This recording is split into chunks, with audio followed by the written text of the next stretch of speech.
আমি রাস্তায় থাকলে আমার ফোর্স, আমার অফিসাররাও দেখবে যে না, আইজি স্যার নিজেই যখন রাস্তায় ঘুরতেছেন তারা তখন ঢিলাঢালা থাকবে না, তারা স্ট্রংলি এবং দৃঢ়ভাবে আইন প্রয়োগ করতে পারবে। আমার কাছে তথ্য ছিল যে মোহাম্মদপুর এলাকাতে প্রায় বিভিন্ন ধরনের দুর্ঘটনা ঘটছে, বিশেষ করে কিশোর গ্যাং, ছিনতাইকারী, এবং আমাদের জনগণের খুবই ভয়ের ভিতরে, আতঙ্কের ভিতরে আছেন। এই জন্য আমি নিজেই রাস্তায় নেমে এসেছি। আপনারা অলরেডি দেখেছেন সন্ধ্যাবেলায় আমরা ব্লক রেড দিয়ে বিভিন্ন এলাকাতে ছিনতাইকারী থেকে শুরু করে মাদক যারা বেচাকেনা করে এবং যারা গ্রহণ করে প্রত্যেককেই আইনের আওতায় আনার ব্যবস্থা নেওয়া হয়েছে।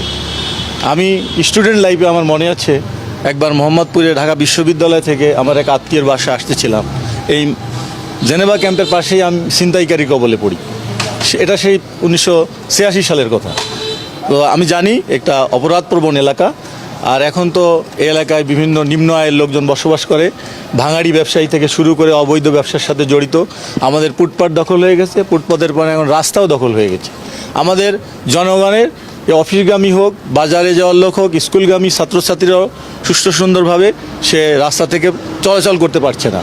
তা আমি চাই আপনাদের সকলের সার্বিক সহযোগিতায় এই কিশোর গ্যাং, তারপরে নিজের হাতে আইন তুলে নেওয়ার যারা চেষ্টা করছে, তারা ইয়াং জেনারেশনের সন্তান আমাদেরই, তাদেরকেও আপনারা রিকোয়েস্ট করব আপনারা স্কুল, কলেজ, ইউনিভার্সিটিতে গিয়ে বুঝাবেন যে আইন নিজের হাতে তুলে নেওয়া যাবে না।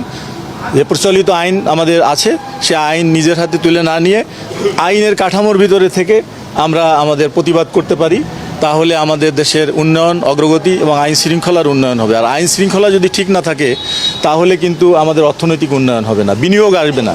তো আমি নগরবাসীকে স্বস্তি দেওয়া, ছিনতাইকারী কবল থেকে রক্ষা করা, এই মব কালচার থেকে বেরিয়ে আসার জন্য আমি আমার ইয়াং জেনারেশনের ভাইদেরকে অনুরোধ করব, বিশেষ করে পলিটিক্যাল লিডারদেরও বলবো আপনারা সমঝোতার মাধ্যমে আপনারা আলোচনার টেবিলে বসে সকল সমস্যার সমাধান করেন। আপনারা জানেন মাত্র 2,20,000 পুলিশ আছে, লোকসংখ্যা প্রায় 20 কোটির মতো সারা বাংলাদেশে, আর ঢাকা শহরে প্রায় 4 কোটি। তো এই নগরবাসীকে স্বস্তি দেওয়ার জন্য দিনে রাতে 24 ঘন্টা আমাদের প্রত্যেকটা রাস্তা, ব্লক, বাজারঘাট যেখানেই যাবেন জনসমুদ্র। তো এইটাকে সুষ্ঠু সুন্দরভাবে পরিচালনা করতে হলে আমাদেরকে আইন মান্য করতে হবে।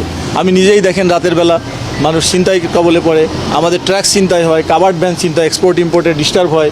আপনি দেখেন কারণ বাজারের রাস্তাটা পুরো বন্ধ হয়ে যায়। সাধারণ মানুষ যারা ঘরে ফিরবে সারাদিন কাজ করে, তারাও এখানে রাস্তায় বসে থাকতে হচ্ছে। তো এই অবস্থা থেকে মুক্তি পাওয়ার জন্য আমরা ট্রাফিককে ঢেলে সাজার চেষ্টা করছি এবং অলরেডি আমাদের কার্যক্রম শুরু হয়েছে। আর নগরবাসীকে আগামী ঈদে যাতে কোনো ছিনতাইয়ের কবলে না পড়ে, ব্যাংকের সামনে থেকে তারা টাকা নিয়ে তারা সঠিকভাবে গিয়ে বাজার করতে পারে, কোনো ধরনের হয়রানির শিকার না হয়, ছিনতাইকারীর শিকার না হয় এবং সুষ্ঠু সুন্দরভাবে জীবনযাপন করে শান্তিতে বসবাস করতে পারে।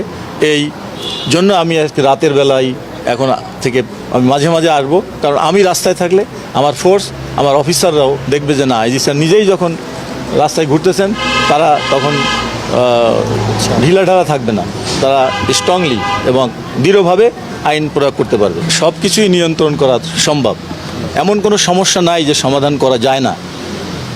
দরকার শুধু আপনার আমার সকলের পজিটিভ অ্যাটিটিউড। আমরা এই জিনিসটা, এই সমস্যাটা সমাধান করতে চাই। আবার অনেক লোক আছেন সমস্যার সমাধান করবেন না, এখান থেকে কিছু ফায়দা লোটার চেষ্টা করবেন। দেখলে কোথাও যদি আগুন লাগে, এক গ্রুপ নিভাতে যায়, আর এক গ্রুপ ওখানে আরেকটু আগুন বেশি বাড়ায় দিয়ে কীভাবে লুটপাট করা যায়। এই দুই ধরনের চরিত্রের লোক আছে সমাজে।